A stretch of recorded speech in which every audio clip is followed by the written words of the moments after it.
Shalom saudara yang dikasih dalam Tuhan, puji Tuhan. Hari ini kembali lagi saya menyapa setiap umat Tuhan dimanapun Bapak Ibu Saudara berada melalui program Bible and Coffee. Saudaraku, saya rindu melalui program ini setiap kita umat Tuhan tetap terus berpegang kepada firman Tuhan, bukan kepada kenyataan yang kita lihat.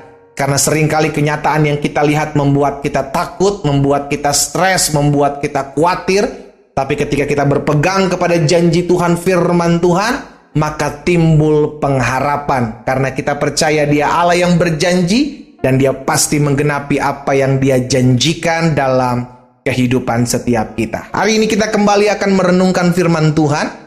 Kita berdoa, kita datang kepada Tuhan. Bapa, dalam nama Tuhan Yesus, terima kasih buat kasih setia Tuhan yang terus menopang kami. Kami sadar kalau kami hidup hari ini semua karena kebaikan Tuhan. Kami hidup berdasarkan anugerah Tuhan dalam kehidupan kami. Itu sebabnya kami rindu untuk tetap terus tertanam dalam kebenaran firman-Mu. Roh Kudus, sampaikan sesuatu bagi masing-masing kami. Urapi kami sehingga kami mengerti akan kebenaran. Dan biarlah kebenaran ini yang memerdekakan hidup kami. Di dalam nama Tuhan Yesus Kristus kami berdoa. Haleluya. Amin. Puji Tuhan. Saudara yang dikasih dalam Tuhan, ada satu kebenaran firman Tuhan yang saya mau bagikan hari ini buat setiap kita. Di dalam Yakobus pasal yang kelima, Yakobus pasal yang kelima ayat yang ke-16. Saya percaya ada banyak dari kita sudah tahu betul tentang ayat ini ya. Karena itu, hendaklah kamu saling mengaku dosamu dan saling mendoakan supaya kamu sembuh. Perhatikan kata saling di sini, saudaraku. Hendaklah kamu saling mengaku dosa dan saling mendoakan. Berarti lebih dari satu orang. Saling mendoakan, saling mengaku dosa. Supaya apa? Supaya kamu sembuh. Karena dampaknya ketika saling mengaku dosa, saling mendoakan, maka doa orang benar, doa orang yang benar, bila dengan yakin didoakan sangat besar. Bukan cuman besar kuasanya, tetapi sangat besar kuasanya, saudaraku dikasih dalam Tuhan. Ya, jadi hari ini kita diingatkan bahwa ketika ada kesatuan.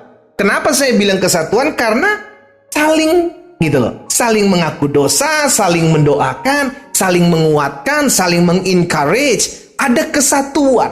Di balik kesatuan inilah ada berkat-berkat Tuhan di dalam. Dan ini yang terjadi hari-hari ini. Kalau iblis tidak bisa menghalang-halangi umat Tuhan, gereja Tuhan bertumbuh, maka iblis memecah-mecah gereja. Kenapa? Memecah-mecah hamba Tuhan. Kenapa? Karena ketika gereja terpecah-pecah, hamba Tuhan terpecah-pecah, umat Tuhan terpecah-pecah, maka tidak ada doa yang besar kuasanya. Loh, iya dong. Buat apa? Kan begini saudara. Kapan kita memiliki doa yang besar kuasanya? Ketika kita saling mendoakan. Dengan kata lain, fokus kita bukan lagi kepada pribadi kita. Saling mendoakan berarti engkau menolong orang lain, mendoakan orang lain. Sehingga pada akhir ketika kita ada saling mendoakan, saling mengaku dosa, saling mengencourage, saling menguatkan satu dengan yang lain, ada satu kesatuan. Dan dampak dari satu kesatuan adalah kuasa. Dampak dari satu kesatuan ada berkat-berkat Tuhan. Itu sebabnya kenapa secara khusus dalam Yohanes 17, Tuhan Yesus berdoa buat kesatuan murid-muridnya. Kenapa? Karena dalam kesatuan ada kuasa. Dalam kesatuan ada terobosan. Dalam kesatuan ada mujizat. Galatia pasal yang ke-6 ayat 2 bilang begini, bertolong-tolonganlah menanggung bebanmu. Bicara bertolong-tolongan bukan bicara tentang diri sendiri. Bertolong-tolongan menanggung beban berarti bicara untuk orang lain. Do something. Buat lakukan orang lain. Sama seperti Yakobus 5 ayat 16. Saling mendoakan. Saling mengaku dosa. Saling support. Saling mengingatkan. Ada bertolong-tolongan. Sehingga akhirnya Galatia, dalam Rasul Paulus per jemaat Galatia mengatakan, kamu sudah memenuhi hukum Kristus. Kapan seseorang dikatakan memenuhi hukum Kristus? Ketika ada kesatuan di dalam. Ketika ada kesatuan di dalam. Iya. Kita tahu bersama dalam Mazmur 133, saudara dikasih dalam Tuhan, di mana ketika ada kesatuan, kesanalah berkat-berkat Tuhan curahkan. Hari ini kita diingatkan dimanapun saudara berada. Kita hari ini diingatkan bahwa kita mungkin punya kekurangan. Sama, rekan pelayanan kita, teman seperjuangan pelayanan kita juga punya kekurangan.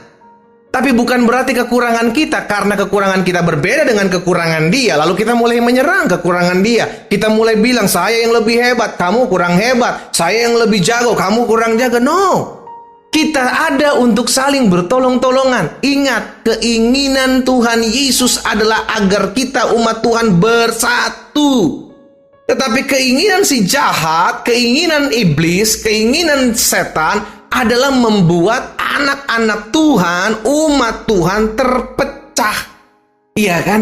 Saling mementingkan dirinya, saling ego, saling berkata aku yang benar, kamu salah, aku yang paling bisa, kamu gak bisa. Karena apa? Karena kepentingan inilah yang pada akhirnya membuat umat Tuhan terpecah. Ketika umat Tuhan terpecah belah, maka iblis akan gampang menghancurkannya. Kenapa gampang menghancurkan? Karena umat Tuhan tidak bersatu. Ketika bersatu, iblis sulit menghancurkan. Tetapi ketika terpisah-pisah, terpecah-pecah, disitulah iblis mulai menyerang satu persatu. Hari ini kita diingatkan untuk tetap terus berjaga-jaga.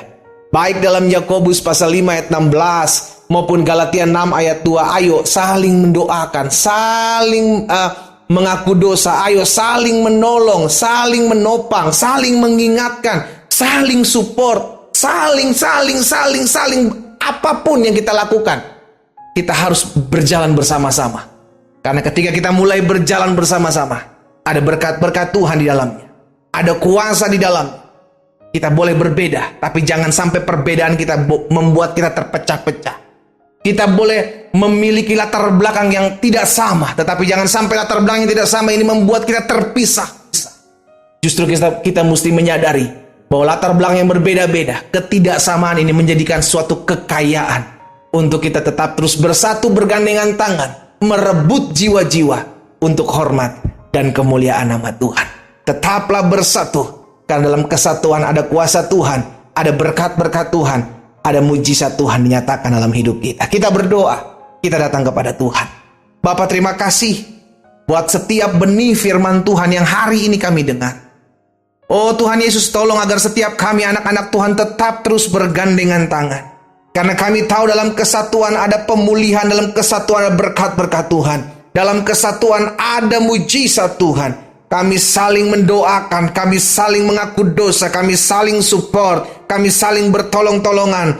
Dan kami percaya Tuhan sendiri yang mengajarkan kepada setiap kami untuk tetap bersatu dan bergandengan tangan. Hamba berdoa di mana-mana tempat umat-Mu berada mendengarkan firman-Mu. Apapun latar belakang kami, dari berasal denominasi manapun gereja kami percaya Yesus tetap Tuhan yang menyatukan kami. Yesus tetap Tuhan yang memberkati kehidupan setiap kami. Terima kasih Tuhan Yesus. Hari ini hamba juga berdoa buat yang sakit. Sebab ada tertulis, disampaikan firman, disembuhkan mereka. Tergenapi hari ini dalam nama Yesus. Dan oleh bilur-bilur-Mu kami yang sakit sudah dijamah dan disembuhkan Tuhan. Terima kasih Bapa yang baik. Berkat-Mu ada atas setiap umat-Mu dimanapun mereka berada. Demi nama Yesus Kristus Tuhan kami berdoa. Haleluya.